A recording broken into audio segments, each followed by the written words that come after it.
Hi, I'm Teresa. Looking back on that spring afternoon during my sophomore year of college, I wish I'd seen the warning signs. I was 19, focused on my psychology major, and living at home to save money.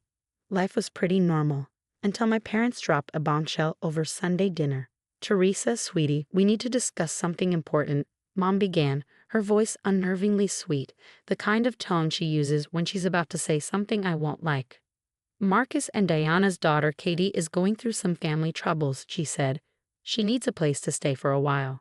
I nodded, assuming they meant the guest room. Sure, that's fine. Dad cleared his throat. Well, Katie needs a proper bedroom. She's still in high school, and we think she'd be more comfortable in your room. My fork clattered against my plate. What? Where am I supposed to sleep? The garage is insulated, Mom said brightly. We can set up a nice space for you there. You're in college now, Teresa.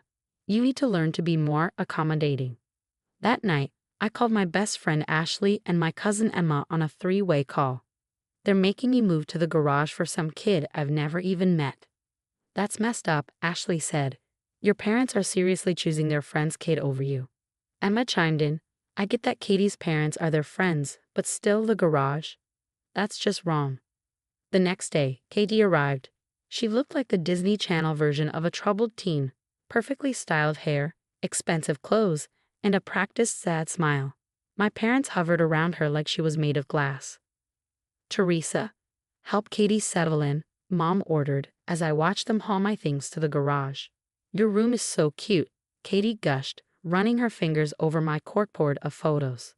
Oh, but these pictures are kind of childish. Mind if I take them down? Before I could respond, she was already pulling at my memories, accidentally tearing my favorite photo of Ashley and Emma. Oops. Sorry. She didn't sound sorry. Good thing you're moving to the garage, she added with a smirk. Now I can make this room more mature.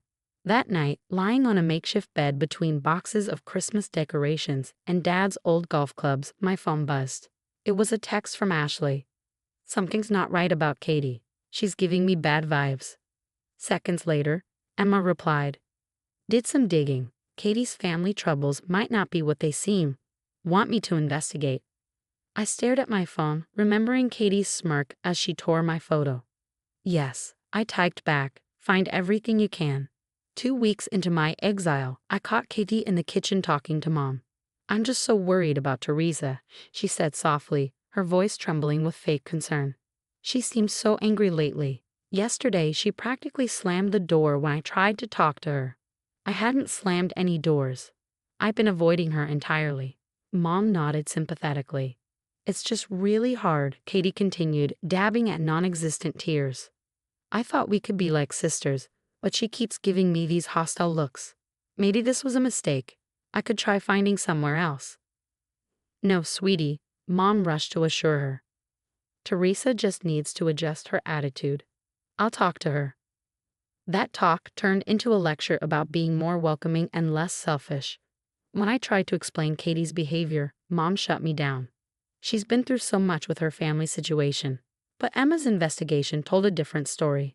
Teresa, Katie's lying, Emma told me during a secret coffee shop meeting.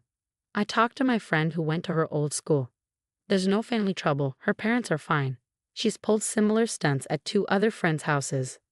Ashley, who had been furiously documenting everything in her notebook, leaned forward. It's a pattern. Every time you're out, Katie had been slowly destroying my life under the guise of accidents. First, my laptop mysteriously fell off my desk. Then, my textbooks were ruined when a conveniently leaky water bottle drenched them. My remaining photos? They disappeared because the wind supposedly blew them away. The garage itself had become a nightmare. Random puddles appeared near my bed, and the heating malfunctioned on the coldest nights.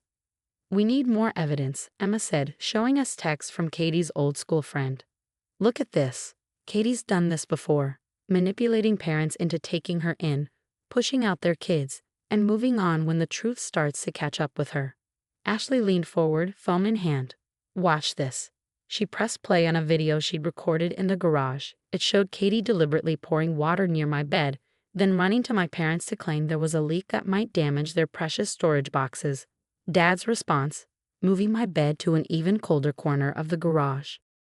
I'm done being the bad guy in her story, I said, glaring through the kitchen window where Katie played the perfect house guest, helping Mom with dinner. That evening, Katie came to the garage with her signature fake concern. Teresa, your mom wants you to join us for dinner. She's worried you're isolating yourself out here. She glanced at Ashley and Emma, her smile tightening. Oh, were you having a private meeting? I hope I'm not interrupting anything important. Her tone was sweet, but her eyes carried a warning. She knew we were on to her. Emma's detective work was paying off. We uncovered the truth about Katie's past through old friends and families who had hosted her before. Here's the Thompson family, Emma said, pointing to her laptop. Katie stayed with them, claiming her parents were divorcing. Then the Wilsons, she said their house had black mold. And the Camerons? She claimed her parents were temporarily relocating for work. But her parents never moved or divorced, I added, my anger simmering. Ashley played more recordings she'd secretly made. In one, Katie told my mom her family was dealing with financial troubles. In another, she mentioned a terminal illness. Each story contradicted the last. We have enough proof, Ashley said firmly. It's time to show your parents. The confrontation went as disastrously as I expected. I laid out everything, the families, the inconsistencies, the deliberate sabotage of my things. Mom and Dad sat in silence until Mom finally spoke. I can't believe you're so jealous that you'd make up these lies, she said, shaking her head. Katie warned us you might do this. Of course she did. I exploded. She's manipulating you. Dad stood up, angry. That's enough, Teresa. Katie's going through a difficult time, and instead of helping, you're inventing conspiracy theories. Right on cue, Katie appeared, tears already streaming down her face. I heard everything, she whispered. I knew Teresa hated me, but I never thought she'd make up such horrible stories about my family. The next day, my psychology project, a presentation worth 40% of my grade, was corrupted on my laptop. Katie had been alone in the garage earlier, supposedly looking for cleaning supplies. Looks like your computer caught a virus, she said, her fake sympathy as sharp as a knife. Maybe keeping it in the garage wasn't such a good idea. All that dust and moisture. That was the last straw. Ashley and Emma helped me set up hidden cameras, one in the garage, two in common areas, and a pin-sized one on my backpack. Emma borrowed audio recorders from her journalism class. Let's catch her red-handed, Ashley said as we placed the final camera. She can't lie her way out of video evidence. Be careful, Emma warned. My research shows she gets nasty when cornered. The Cameron's daughter ended up with a broken arm in a suspicious accident. I looked around at my makeshift bedroom, the water-stained books, the ruined project. Let her try. I'm done being her victim. Katie didn't disappoint. Over the next few days, the cameras caught everything, her sneaking into the garage at night, damaging my things and smirking as she spun sob stories to my parents. One clip even showed her on the phone, boasting about how she manipulated her way into our house. The real bombshell came during the monthly neighborhood dinner at our house. Everyone was there, including Katie's parents, Marcus and Diana. Katie was in rare form, playing the part of the perfect, troubled teen. Ashley nudged me under the table and passed me her phone. Watch this, she whispered. The video showed Katie in my room, pacing while on a call. Can you believe these idiots? She said, laughing. They actually put their daughter in the garage, just like the Thompsons and the others. Parents are so stupid. They'll believe anything if you cry enough. I give it another month before I found my next words. I stood up, my hands trembling. Everyone needs to see something, I announced. Despite my parents' protests, I plugged Ashley's phone into the TV and hit play. The room fell deathly silent as Katie's true face emerged on screen. Hours of footage rolled, her sabotaging my belongings, lying to my parents, and bragging in phone calls about her manipulations. Katie's mother, Diana, turned ghostly pale. Katie, what is this? It's obviously fake, Katie stammered, her voice rising in panic. But Emma wasn't done. She pressed play on the audio recordings, Katie spinning different stories about her troubled family to various people. Each lie contradicted the last.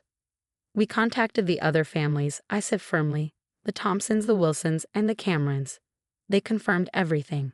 The aftermath was explosive. Katie's mask shattered, and she started screaming, her carefully crafted facade disintegrating before everyone's eyes. Her parents looked horrified. especially as the depth of her manipulations became clear. She needs professional help, Marcus, her father said, his voice unsteady. This ends now. Within days, Katie was enrolled in a therapeutic boarding school. The community's reaction was swift and damning.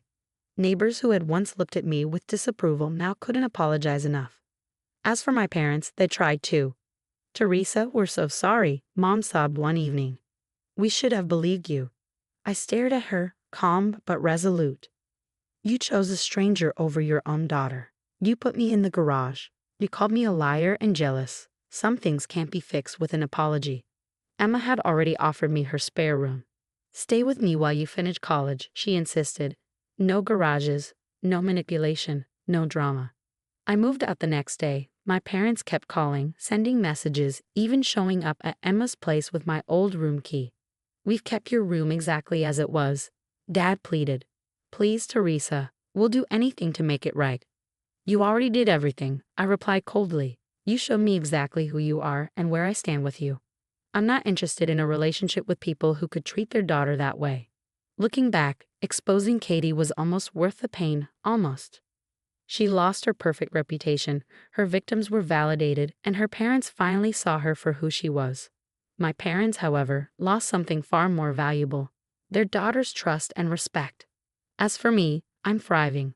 Living with Emma, my grades have recovered, and I'm excelling in my psychology major, with a focus on manipulative behavior. The garage may have been cold, but it taught me the warmth of standing up for myself and choosing my own family. My story went viral on social media, and I've connected with others who faced similar betrayals. Together, we're building a support network to help people recognize and protect themselves from manipulators like Katie. My parents still reach out every few months. Last week, I received an email from them. The house feels so empty without you, it read. I marked it as read, then closed the tab. Some say forgiveness is the key to moving forward, but I disagree. Sometimes moving forward means leaving toxic people behind, even if they're family. The strongest move isn't always about getting even.